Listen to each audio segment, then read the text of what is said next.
My name is Emily. I have a husband and a son named Richard, who has reached adulthood. A few years ago, my son moved out.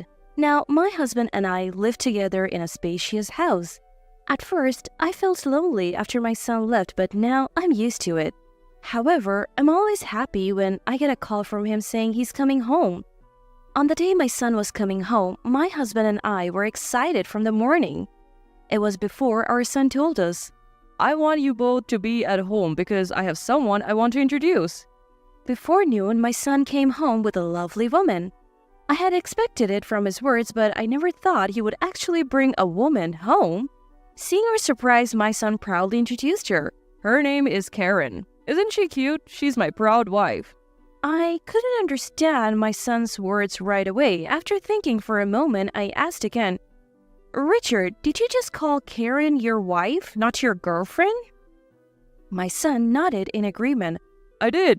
Maybe you're going deaf, Mom?"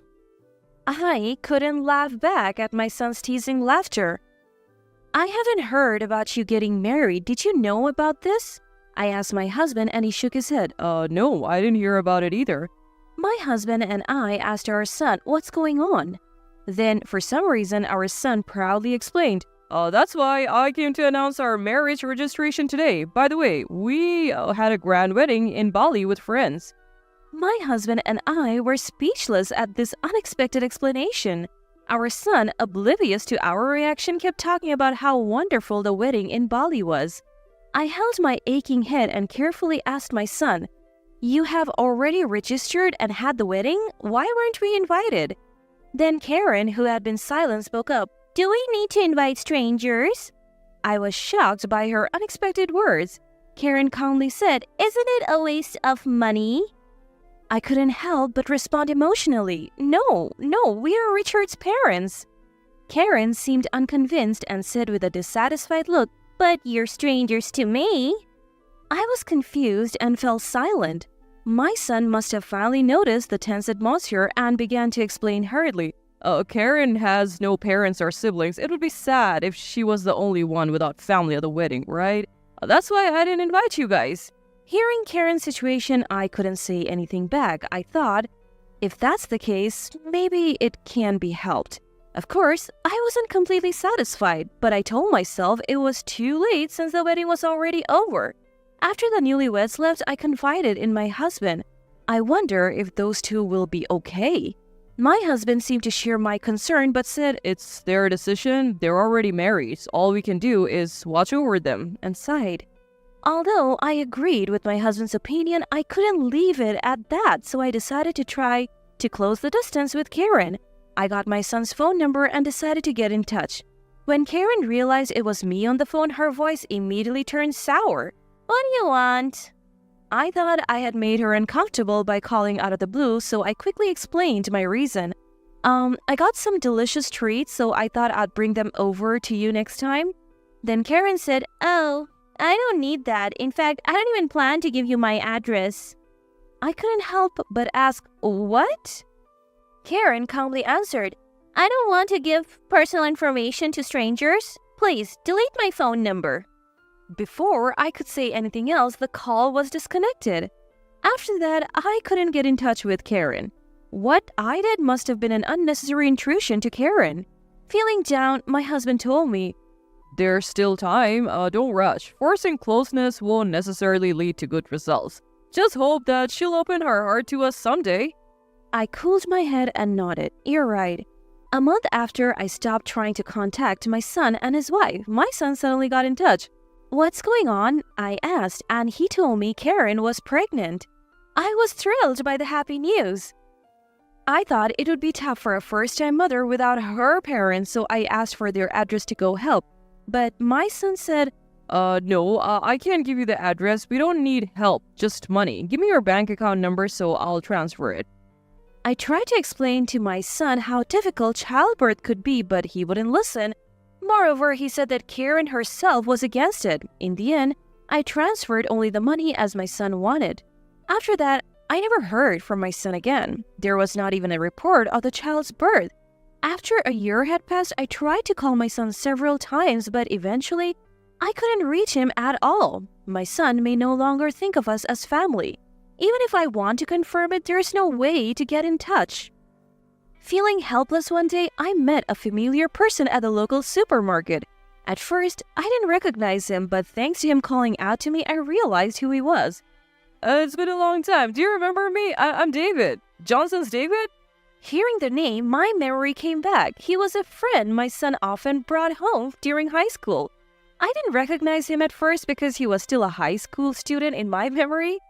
David, you've grown up so well. As I looked at him closely and called his name, David seemed pleased and a bit shy. Suddenly, I caught the eye of the woman next to David. She had a matching ring with David and her belly was noticeably large. I involuntarily covered my mouth and exclaimed, "Oh my!" David nodded shyly. This is my wife, Olivia. Our child is due in 2 months. Olivia, is it? Congratulations. Thank you. Olivia looked confused for a moment but soon smiled happily. After brief greetings, we quickly parted ways, not wanting to burden the expectant mother. 2 months after reuniting with David, I received an email from him. In fact, we had exchanged contact information at the time of our reunion because he wanted to announce the birth. Attached to the email was a picture of the newborn baby. It was a very cute baby. Suddenly, I imagined my own grandchild, whom I had never seen, and shed a few tears. I emailed David saying I wanted to send a gift to celebrate. Then, a flustered David called me. I didn't contact you with that intention, so please don't trouble yourself. I couldn't help but laugh at David's apologetic tone. That's not it. I just want to celebrate since I can't do anything for my own grandchild. David was silent for a while before asking, "Something happened with Richard, didn't it?"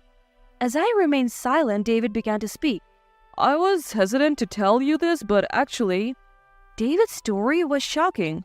Olivia was originally Richard's girlfriend, but Richard chose another woman and unilaterally dumped Olivia. That woman was Karen. Olivia was devastated after being abandoned by Richard. I couldn't leave her like that. I tried to persuade Richard several times, but he wouldn't listen. I gave up trying to convince him and stopped being friends with him. David's story ended there for the moment. I thought I couldn't forgive my son or Karen, even if he was my own child. At the same time, I realized that my actions had reminded Olivia of her painful past. Even though I didn't know I did something terrible to Olivia, she probably didn't want to meet Richard's mother. I'm really sorry for casually saying I wanted to celebrate it. When I apologized, David hurriedly denied it. You don't need to apologize, Mrs. Smith. Olivia doesn't mind. She was the one who wanted to send the baby's picture. Please, don't apologize, Mrs. Smith.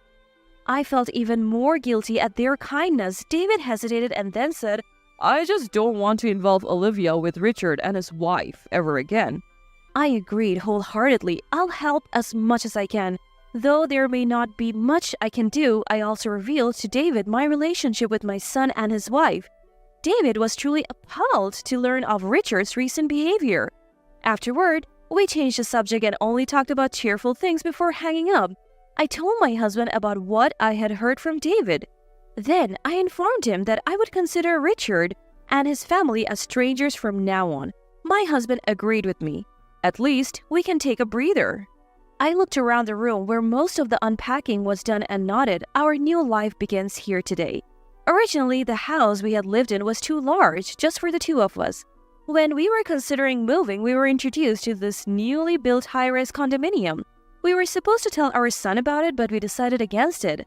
I decided to go out to buy ingredients for dinner. The moment I stepped out of the front door, someone called out to me, "Mom?" I turned around thinking it couldn't be, and there was my son. He approached with a light smile.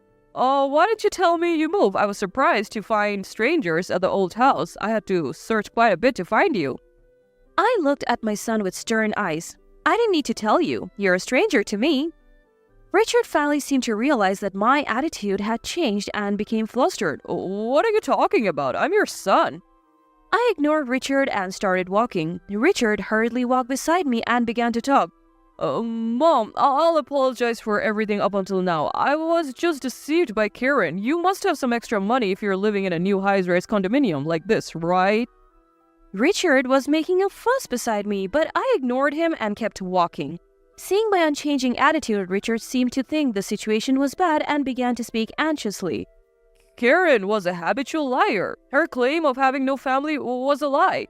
She had only been disowned by her parents after causing a romantic problem at her previous job. When I glanced at my son, he misunderstood something and continued to badmouth Karen. Karen approached me for money when she couldn't live alone after quitting her job. I was just deceived.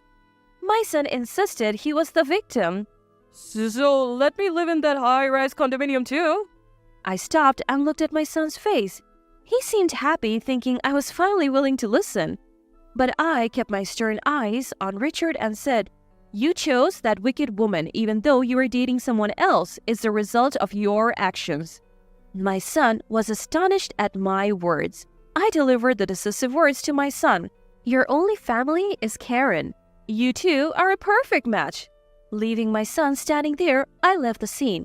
I then contacted David. I thought my son might cause trouble for David or Olivia. Sure enough, my son tried to apologize to Olivia and asked David to mediate between us. Moreover, he said something nonsensical like, "You two got married because of me." David, at his wits' end, declared he was cutting ties with my son and threatened to call the police if he persisted. My son apparently fled in a panic. Afterwards, my furious son tried to spread bad rumors about the two among common friends, but was instead scorned by them. Karen, who was supposed to be my son's only ally, ran away with another man, leaving their child behind as soon as she spent all my son's savings. Afterward, my son fell into a terrible state, but we didn't think of helping him even after hearing the rumors. After a while, my son came to us with the child. "You must think it's pitiful for your grandchild, right? Let us stay here." As soon as my son spoke, my husband, who had been silent until then, yelled, "Don't be ridiculous. Stop acting like a spoiled child at your age. You're no longer our son but a stranger. Get out." Frightened by our harsh attitude, my son left the grandchild and ran away. My husband quickly locked the front door. I gently picked up the grandchild who had been left behind. The grandchild, not understanding anything, reached out to my husband with a smile. I'm sure that seeing that smile, my husband and I shared the same thought. We have no intention of forgiving our son and Karen in the future, but the child is innocent. We nodded to each other. We decided to raise this child ourselves. I heard rumors that my son is doing physical labor. He must be struggling to make ends meet, having to choose a job he hates involving physical work. Even so, he hasn't tried to force his way back home for now. Well, even if he did, the result would be the same. My husband and I are busy every day focusing on our grandchild. We're not young anymore, so raising a child is quite challenging. But just seeing this child smile gives us the strength to persevere. For things that are too difficult for us, we rely on the help of David and his wife. We can't thank them enough. It seems that the days of enjoying a leisurely retirement are still a way off. But until then, I want to cherish the time with my husband and grandchild.